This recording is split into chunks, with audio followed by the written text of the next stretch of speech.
Hello, everyone. Welcome to Six Path Weeb, your go-to YouTube channel for exciting anime fanfics. Today, we're diving into part 2 of our fanfic. What if Tsunade raised and abandoned Naruko? Before we begin, a quick disclaimer. This channel is purely for entertainment and discussion. I do not own any of the anime footage featured in my videos, all rights belong to their respective creators and copyright holders. Now, without further ado, let's jump right in. The cheerful sound of laughter and the pitter-patter of running feet echoed throughout the Senju compound as Shizune stood in the kitchen, preparing lunch. A warm smile graced her lips as she listened to the lively atmosphere. Ever since Naruko had become a part of their lives, the once quiet compound had been filled with joy and energy. Shizune was grateful for the change Naruko had brought, especially in her master.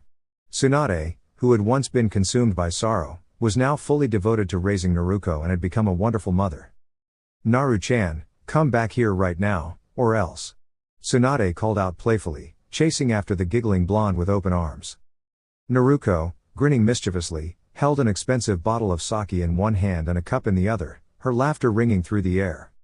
"You'll never catch me, Ka-chan," she declared joyfully as she dashed around the compound, evading capture. Just then, her foot caught on an uneven stone, and she tumbled forward, landing face first on the ground. The bottle slipped from her grasp, shattering upon impact. Tsunade gasped, her amusement turning into immediate concern. "Naru-chan," she cried, rushing over and swiftly gathering her daughter into her arms. As she examined Naruko's small hands, she felt her heart clench at the sight of tiny shards embedded in her palms, with crimson streaks trailing down her skin. "Naru-chan, how many times have I told you to be careful when running?" she scolded, her voice laced with worry rather than anger. Naruko's bright blue eyes welled up with tears, her head lowering in shame. A few drops slipped down her cheeks as she realized she had upset her mother. Hesitantly, she began picking up the broken pieces with trembling, injured hands, hoping she could somehow fix the damage. Tsunade's expression softened at the sight. Before Naruko could hurt herself further, Tsunade gently took her hands and pulled her into a comforting embrace. "I'm sorry," Naruko murmured in a small voice, sniffling as she clung to her mother's warmth. Tsunade tenderly stroked her back, whispering soothing words. "I wasn't upset because of the bottle, Naru-chan. I was worried because you got hurt. I care about you too much to see you injured, so please be more careful, alright?" Naruko sniffled and nodded as Tsunade pressed a soft kiss to her forehead. Holding her hands carefully, Tsunade let a gentle green glow of medical chakra envelop them. As the shards were removed and her injuries healed, Naruko winced slightly but soon felt the pain fade. "Shh, it's alright," Tsunade murmured. "In just a moment, it won't hurt at all." Naruko watched in awe as the cuts vanished, leaving smooth skin behind. She flexed her fingers, amazed. "Sugoi. Ka-chan, how did you do that?" she asked, her cerulean eyes sparkling with wonder. Tsunade chuckled, lifting Naruko into her arms and twirling her around playfully before holding her close. "That, my dear Naru-chan, is your Ka-chan's special medical technique. It allows me to heal injuries just like I did for you." Naruko tilted her head, intrigued. "Ka-chan, what's a medical jutsu?" she asked, stumbling over the unfamiliar words. Giggling, Tsunade carried her to the living room and sat down with her daughter nestled in her lap. She ran her fingers through Naruko's golden locks, resting her chin atop her head. "A jutsu is a technique that shinobi use to perform amazing feats," Tsunade explained. "Your Ka-chan specializes in medical jutsu, skills that help heal people when they're hurt. Do you understand?" Naruko's little face scrunched up in thought before she nodded confidently. "Hi. You help people who get hurt with that awesome, cool, glowy hands thingy," she declared, nodding sagely. Tsunade burst into laughter at her daughter's adorable explanation and kissed her head. Hi, Naru-chan. Your Ka-chan helps people with the awesome, cool, glowy hands thingy."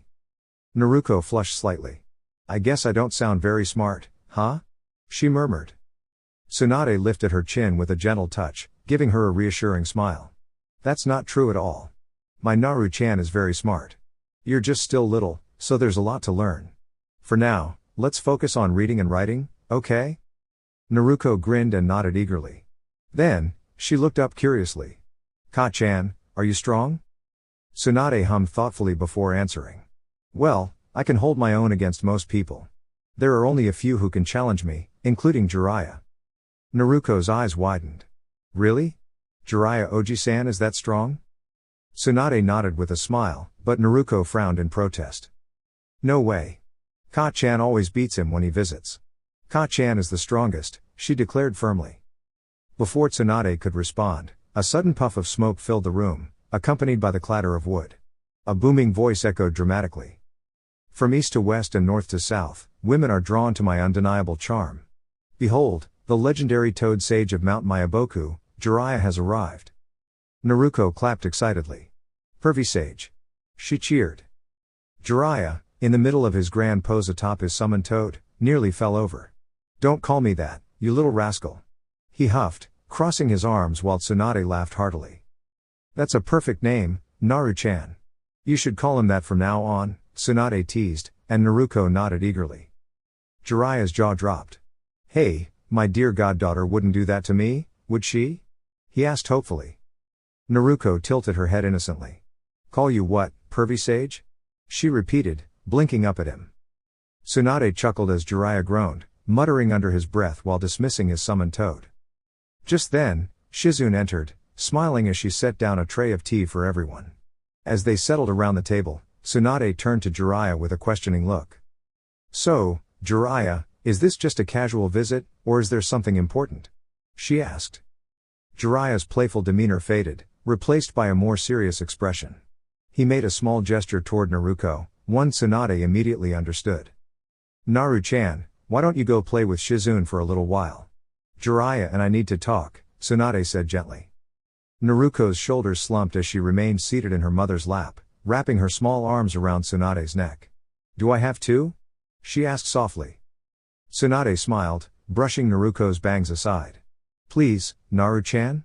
It won't take long. It's just something for adults, and you'd be bored anyway. Go play with Shizune for a bit, and we'll be with you soon, alright? After a brief hesitation, Naruko nodded and placed a sweet kiss on her mother's cheek before taking Shizune's hand and heading toward the clan grounds. Jiraiya watched the interaction, a fond smile on his lips. You've really done well with her, Tsunade. Tsunade sighed, shifting her attention back to him. So, what's going on, Jiraiya? His expression turned solemn as he prepared to speak. A difficult request. Tsunade, I'll be direct with you, Jiraiya said, his tone serious. Kushina has asked if you could return to the village. She wants to meet Naruko. At his words, Tsunade immediately tensed. Her expression hardened, her face unreadable. And why would I do that? She asked coldly, her gaze sharp. Jiraiya flinched, fully aware of how protective she was of Naruko. She realizes now that she made terrible mistakes in her grief, he explained carefully. She deeply regrets what happened and wants to make amends. She wants to meet her. My daughter, Tsunade interrupted icily, correcting him without hesitation. Jiraiya nodded and continued. Yes. She wants to see her and make up for lost time. Tsunade remained silent, her expression unreadable. Moments passed before she finally spoke. And you expect me to bring Naruko back so that the same woman who once rejected her can now waltz in and seek forgiveness? Do you think I would ever expose my daughter to the judgmental stares of the villagers just because Kushina has had a change of heart? Her voice was as cold as steel. And when Naruko asks me why things happen the way they did, do you really believe she'll be able to understand the weight of it all? Jiraiya grimaced. He couldn't deny that her concerns were valid. But Tsunade, be reasonable, he tried again. She is Naruko's mother, and... The moment the words left his mouth, a wave of pressure filled the air as Tsunade's presence turned dangerously intense. Jiraiya swallowed nervously and hurried to clarify. Her regret is real, and she truly wants to make things right. Besides, Naruko will have to face the village sooner or later. Even Sarutobi-sensei believes she should have the chance to meet her mother. He hesitated before adding, you'll be escorted by Anbu. I promise Naruko won't have to interact with the villagers. Tsunade's expression remained cold and unyielding. No, she said firmly, cutting off any further argument. Jiraiya opened his mouth to protest, but she continued before he could speak. I don't care what you or the third Hokage think. I will not allow Naruko anywhere near Kushina or that village unless I determine it to be the right choice, if that ever happens at all. This isn't about Kushina's guilt or regret. None of you are considering what's best for Naruko, you only care about what suits you. Her golden eyes burned with conviction. I will protect my daughter and make sure she learns the truth when she is ready, gently and on my terms. Jiraiya's shoulders slumped. But Konoha is her home. She belongs there. No, Tsunade shot back. She belongs here, safe in my arms. If she ever wants to return, it will be her decision, not yours, not Kushina's, and certainly not the village's. And if anyone dares try to force the issue, they will have to get through me first. Jiraiya sighed, realizing there was no changing her mind. But he knew there was more to this conversation. This isn't the only reason you're asking, is it, Jiraiya? Tsunade's gaze was sharp, seeing right through him. Jiraiya winced, caught. Well, the village council has been pressuring us. They found out that you've officially left the shinobi forces and adopted Naruko. Now that they know you've been raising her and that you both have been living happily, they want her back. Tsunade remained silent, listening. The villagers are more accepting now, and the council, along with the elders, are willing to welcome her with open arms, he continued. The village also needs you. They're ready to implement your medical reforms, and they want the Senju clan to have representation again. Tsunade's expression darkened. So that's what this is really about, she muttered. You don't want us back. You want what we represent, the Senju clan's leadership and Naruko's potential. Her voice was laced with bitterness. Jiraiya opened his mouth, but she didn't give him the chance to speak. And let me guess, she continued, they've also realized that Minato left all of his knowledge to Naruko. Now that they see what they lost in her, they suddenly want her back. The council doesn't want the Senju fortune leaving Konoha, and the villagers want to keep the founding clan within the village walls. Jiraiya looked away, unable to refute her words. Tsunade exhaled sharply. Naruko and I will return only if we choose to. I will never force her into anything she doesn't want. I will train her so that she can protect herself, but if she decides she doesn't want to become a shinobi, then that will be her choice. Jiraiya's eyes widened, but before he could respond, Tsunade stood.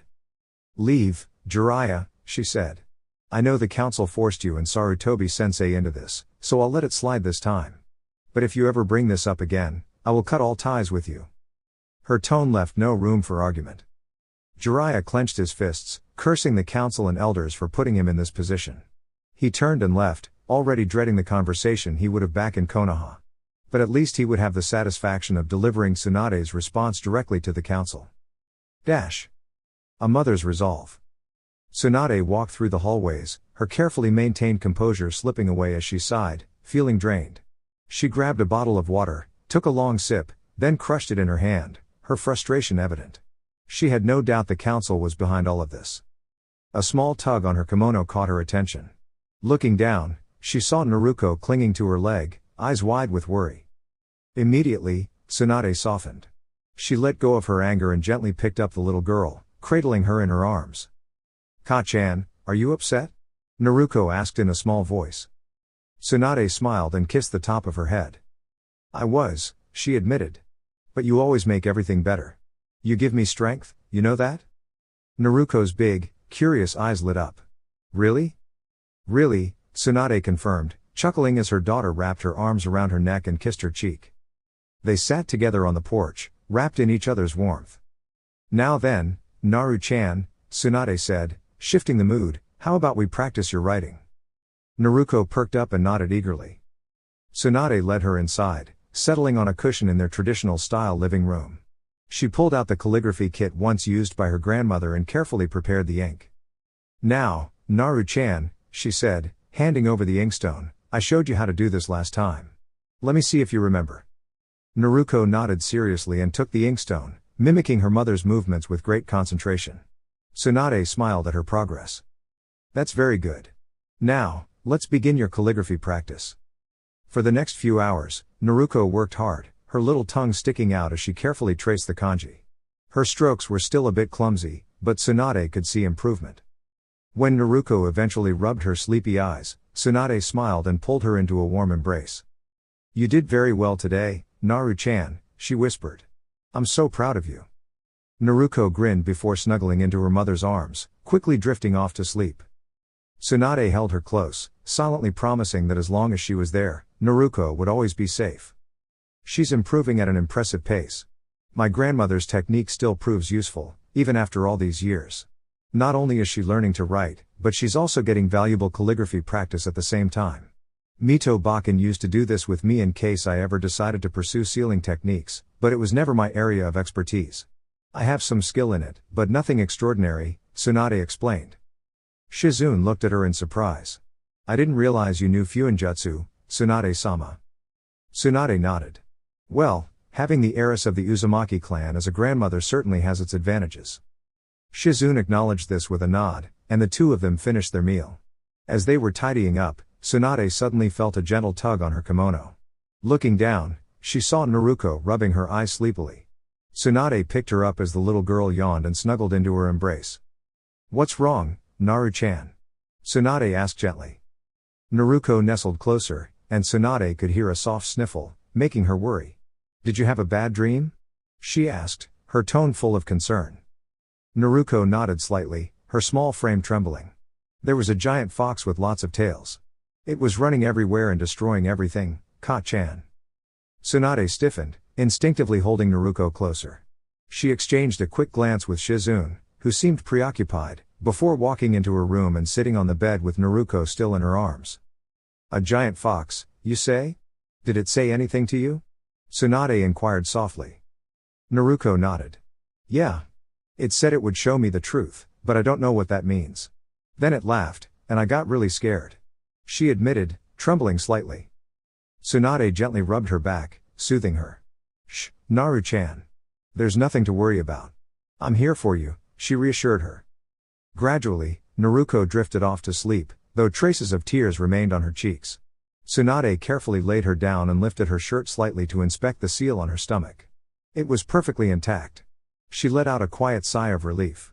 She had studied Minato's notes on the seal and knew that the fox couldn't communicate with Naruko unless she accessed her subconscious mind.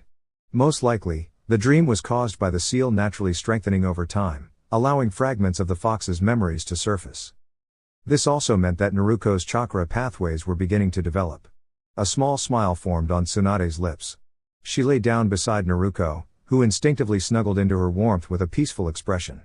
Tsunade wrapped an arm around her protectively before allowing herself to relax. Meanwhile, in Kanahagakure.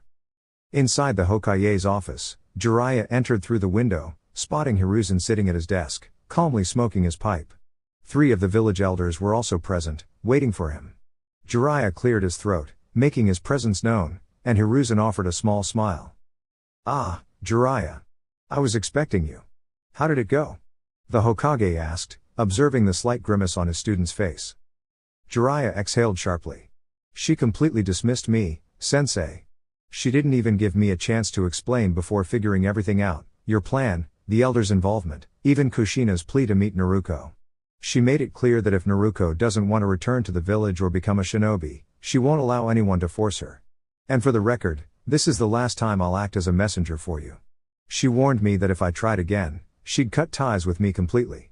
His words were laced with frustration as he glared at the elders, who flinched at his sharp tone. Danzo scowled. "This isn't good, Hiruzen. The Senju clan belongs in the village. You must do something."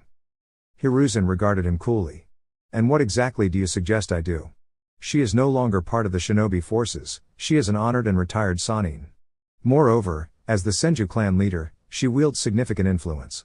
If she wished, she could take this matter to the daimyo himself, and he would undoubtedly support her. You all should have considered this before isolating and mistreating her child." The elders shifted uncomfortably as Koharu spoke up.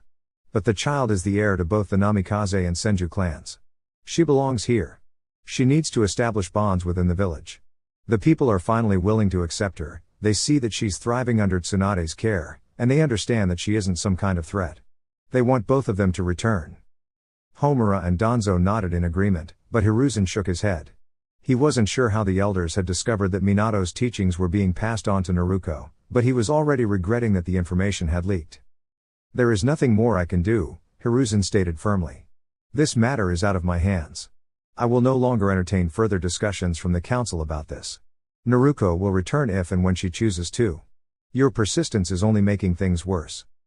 Homura and Koharu immediately began to protest, but Hiruzen silenced them with a raised hand. "I've heard enough. The decision stands. Now, leave." Frustrated, the elders glared before reluctantly exiting the office. Danzo, however, clenched his fists internally. That old fool has allowed Tsunade far too much freedom. Now, there's no chance of molding the girl into a valuable asset. With Minato's knowledge and the Senju influence, she could have been an ideal tool. First, I lost the Uzumaki twins, and now this. He narrowed his eyes as he silently schemed alternative ways to gain power before retreating into his hidden underground chamber. As soon as the elders left, Jiraiya turned toward Hiruzen, his expression unreadable. You knew this would happen, didn't you? Hiruzen smirked slightly before nodding. Of course. Of course I did. I have led this village through 2 wars and earned the title of the professor for a reason. I understand the complexities of politics far better than those 3 ever could. I knew Tsunade would firmly reject their proposal and make it clear where she stands. They have gained too much influence within the council, and this will serve as a reminder of their place. I will gradually diminish their newfound authority and restore the village to the ideals of the will of fire that it has always upheld. I am proud that Tsunade saw through each of their schemes, just as I expected her to, Hiruzen stated. Jiraiya observed his former teacher with a slight smile. So that was his plan. He intended to re-establish the strength he once held before stepping down, ensuring Tsunade could return to a stable and secure village. A sudden knock at the door interrupted their conversation. The 2 men exchanged curious glances, surprised that someone would visit at such a late hour. Come in, Hiruzen called out. The door opened to reveal Kushina, her face bright with a cheerful smile. However, upon seeing her, both men's expressions faltered, and Jiraiya inwardly braced himself for the difficult conversation ahead. Jiraiya, I'm glad you're here. I actually came to ask Hiruzen about you, Tabane, she said excitedly. Jiraiya responded with a small, sorrowful smile, sensing that her enthusiasm was about to be tested.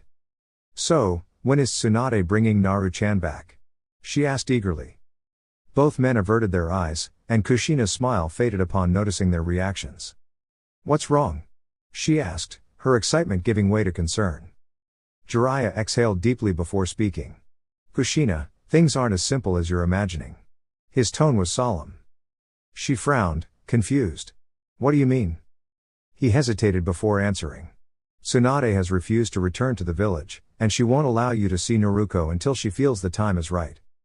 Kushina's eyes widened in shock. But I am her moth. Hiruzen interrupted firmly, his voice colder than before. You were her mother. Her eyes welled up with tears. That was a mistake. I was overwhelmed with grief, and I took it out on Naru-chan. But I regret it, and I want to make things right, she pleaded. Both men shook their heads. It's not that simple, Kushina, Hiruzen said gently. You made the decision to send Naruko away, and Tsunade adopted her. This isn't a matter of politics or influence. Tsunade is the head of the Senju clan, and Naruko is now her rightful heir. She is under Tsunade's protection, and we cannot interfere. Even the fire capital acknowledges the authority of the Senju clan. This is beyond our control. Kushina's expression hardened as she clenched her fists. So she's using her influence to keep me away from my own child? I am the head of the Uzumaki clan, too. She knows Naruko will come to me, and she's deliberately preventing it. Hiruzen sighed, understanding her frustration but knowing she needed to accept reality. And she has every right to do so, he stated calmly. Naruko is her daughter now, whether you choose to accept it or not. Tsunade adores her unconditionally and will not take any risks where she is concerned. I have no authority over her. She is neither a shinobi under my command nor a civilian subject to council oversight. Clan matters are beyond our jurisdiction. And as for your position as the Uzumaki clan leader, you could challenge her if you wish. But we both know where the feudal lord's support would fall in such a dispute. A single tear slipped down Kushina's cheek. Kushina, Jiraiya said gently, all you can do now is wait. Give it time. Let Tsunade see for herself that Naruko needs to meet you. She doesn't hate you, but she is incredibly protective of Naruko and wants to shield her from any pain. At least you recognize your mistakes and want to make amends. Your chance will come, just be patient. But I want to see her, Kushina whispered, her voice breaking. Her childhood is slipping away, and I'm missing it. What would Minato say? How could I explain to him that I abandoned our daughter because I let my grief consume me? How can I ever forgive myself for turning my back on her, only to realize too late that I may never have the chance to make it right? Tears streamed down her face as she covered her eyes with her hands. Jiraiya placed a comforting arm around her shoulders, offering silent support as she wept. Hiruzen watched with a solemn expression. The decision rested with Tsunade. He, too, wished for Naruko to return, for Kushina to reunite with her, but the timing wasn't right. All they could do now was wait and hope that, one day, things would fall into place. Dear YouTube subscribers. That's all for now. If you enjoyed this content, don't forget to subscribe for more exciting videos. Thank you for your support. Best regards. 6 Path Weeb.